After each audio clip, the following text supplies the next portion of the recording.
তিনটে ধরেছে। জ্যান্ত কাঁকড়াগুলোকে আমি ভাঙবো।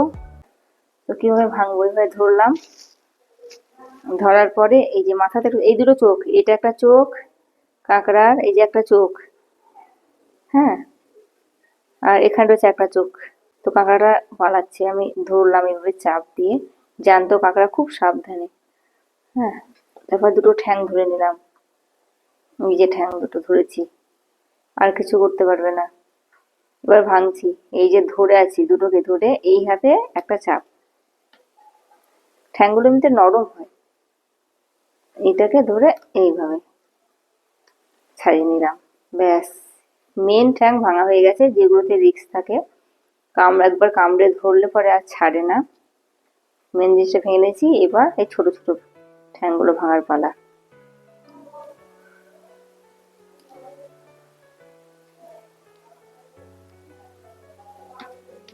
ছোট ছোট পাগুলো কত খোঁচা একদম, এগুলো একটু অসাবধানতা হলেই আঙুলে ঢুকে যায়, এগুলো খোঁচা খোঁচা একদম।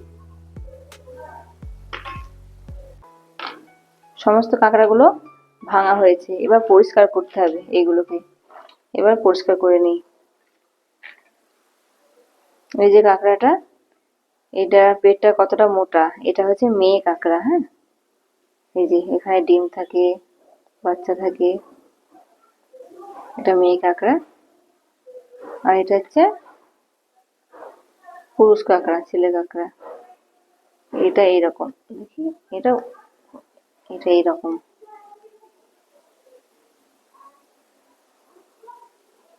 এই কাঁকড়াটা ভাঙবো কিভাবে? এই কাঁকড়াটা অনেক সময় এইভাবে চাপ দিলেও চলে আসে বেরিয়ে, যে আমি এই যে আঙুলে ধরে টানছি,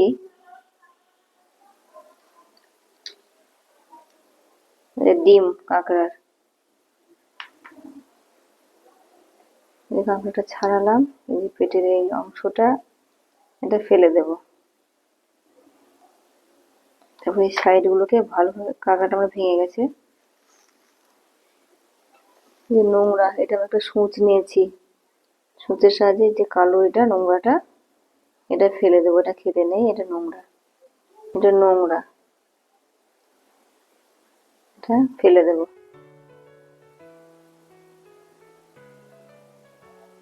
এবার এই কাঁকড়াটা বড়টা, এটা অনেকটা বড়, তো এটাকে এই জায়গাটা একটা ভারী কিছু দিয়ে মারলে পরে এটা ভেঙে যাবে, ওটা বেরিয়ে চলে আসবে, এটা ফেটে গিয়ে আবার হাত দিয়ে, আমি হাত দিয়ে করছি, একটা বাড়ি দিলাম, ব্যাস। এই যে কাঁকড়াটা ছাড়ালাম, এবার কি করব, এইগুলোকে সব ফেলে দেব।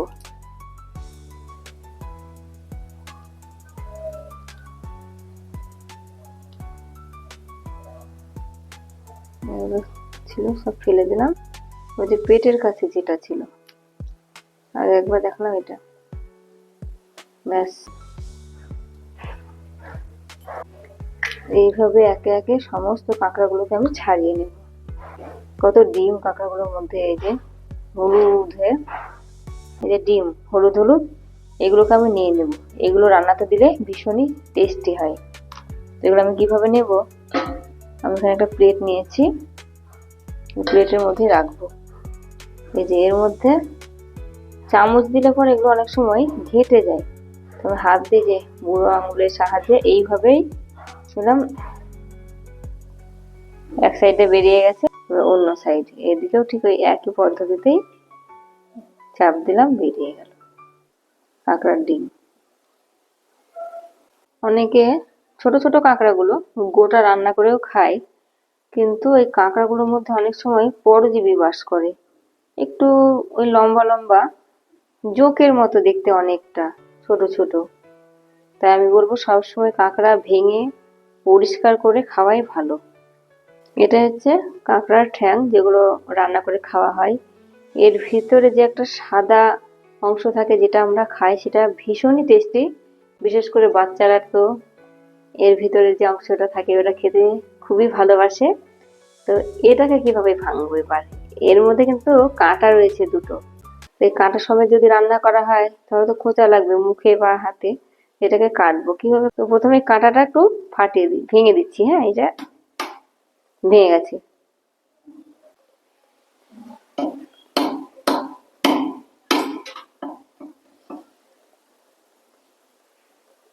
ভেঙে গেছে, ভাঙা হয়ে গেছে। এবার এটাকে হালকা করে একটু ফাটিয়ে দিলাম। ফাটিয়ে দিলে কি হয়, ঝোল মশলাও ঢুকবে আর এটা সহজে খাওয়ার সময় ভাঙাও যাবে। কাঁকড়া ঠ্যাং এটা একদম রান্নার জন্য রেডি। সুন্দরভাবে পরিষ্কার করা হয়েছে। এই একইভাবেই সমস্ত ঠ্যাংগুলোকে আমি ভেঙে নেব। কাঁকড়াগুলো ভালোভাবেই ভেঙে নিয়েছি। কাঁকড়াগুলোকে ধুয়ে নেব। তো কাঁকড়াগুলোকে মাছের মতো করে একেবারে দলিয়ে দলিয়ে ধোবো না, তাহলে এই তেলগুলো সব চলে যাবে। হালকাভাবেই কাঁকড়াগুলোকে ধুয়ে নেব।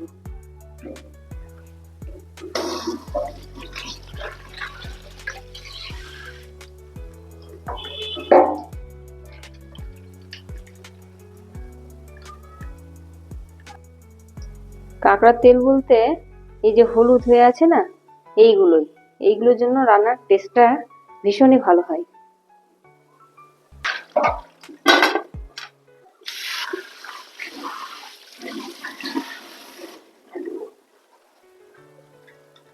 খুব হালকা হাতেই কাঁকড়াগুলোকে আমি ধুয়ে পরিষ্কার করে নিলাম। এর চেয়ে বেশি ধুলে তেলগুলো চলে যাবে, খেতে আর অত টেস্ট লাগবে না।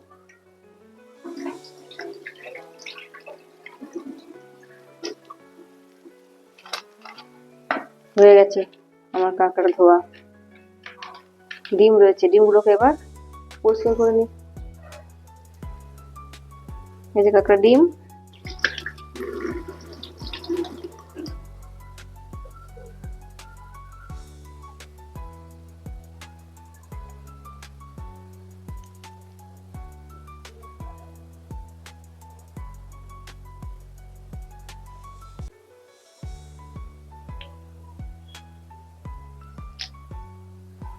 কাঁকড়া কাটা ধোয়া পরিষ্কার করা একেবারে রেডি।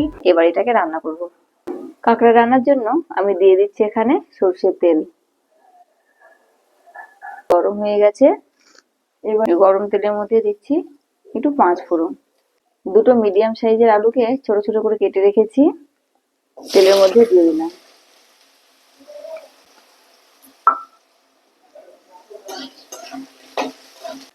আলুটা হালকা ভাজা হয়ে গেছে। এবার ওর মধ্যে দিচ্ছি হলুদ গুঁড়ো।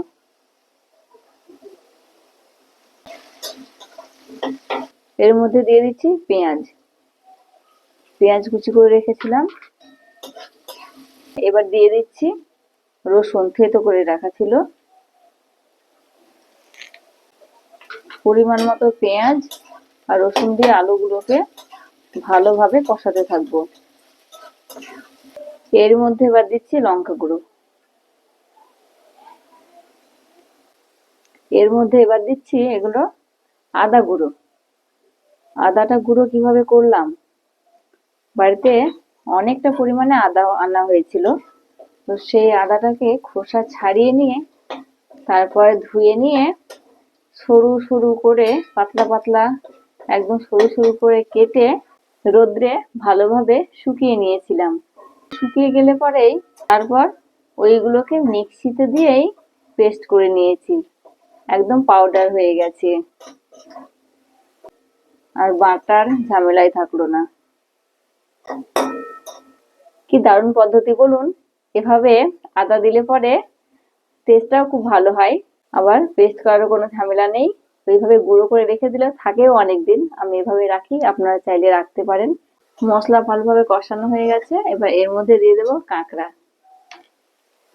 কাঁকড়াগুলো দিয়ে দিই।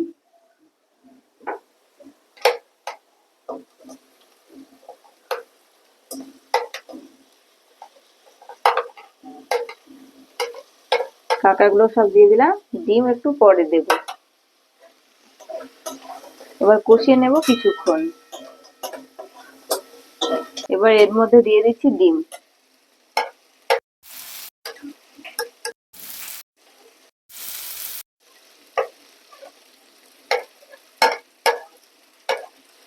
এগুলো কাঁকড়ার ডিম ধুয়ে আলাদাভাবে রেখে দিয়েছিলাম। এগুলো দিয়ে আবারও কিছুক্ষণ কষিয়ে নেব। সাইড দিয়ে তেল ছাড়তে শুরু করেছে। আমার কাঁকড়া মশলা সব ভালোভাবে কষানো হয়ে গেছে। এবার এর মধ্যে দিয়ে দেব পরিমাণ মতো জল।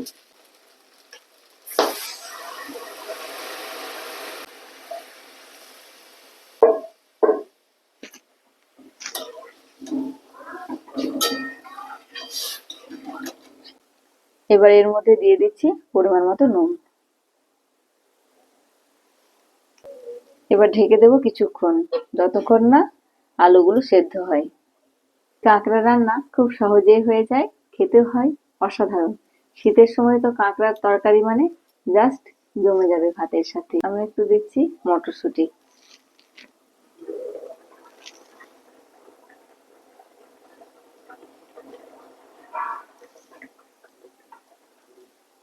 আবারও ঢেকে দিচ্ছি।